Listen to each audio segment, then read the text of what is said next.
हे डीजे वाला साउंड बढ़ादा, आज कहानी सुनाइब लड़का के इज्जत में।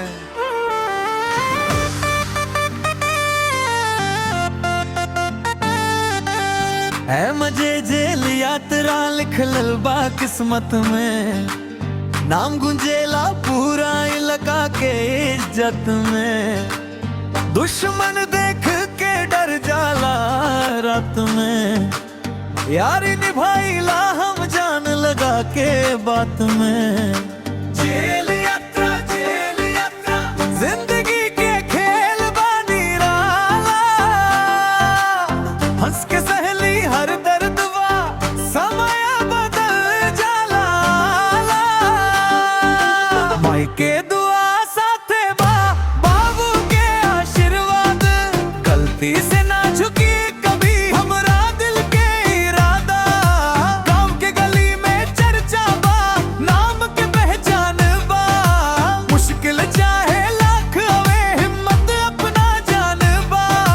धूम मचा दा डीजे वाला, बेस बढ़ा दा डीजे वाला। धूम मचा दा डीजे वाला, बेस बढ़ा दा डीजे वाला। साथी जे सच्चा होला वो कभी ना छोड़ेला, अंधार समय में भी हाथ पकड़ के जुड़ेला।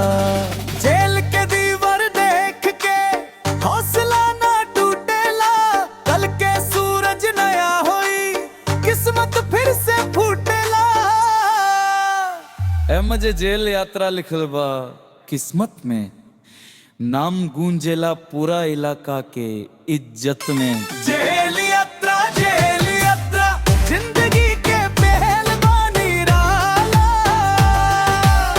हंस के सहली हर दर्दवा समय बदल जाला। माई के दुआ साथे बा बाबू के आशीर्वाद, गलती से ना झुकी कभी हमरा दिल के इरादा। गांव के गली में चर्चा बा, नाम के पहचान बा। मुश्किल चाहे लाख आवे, हिम्मत अपना जान बा। है मजे जेल यात्रा लिखल बा किस्मत में, नाम गुंजेला पूरा इलाका के इज्जत में। जेल यात्रा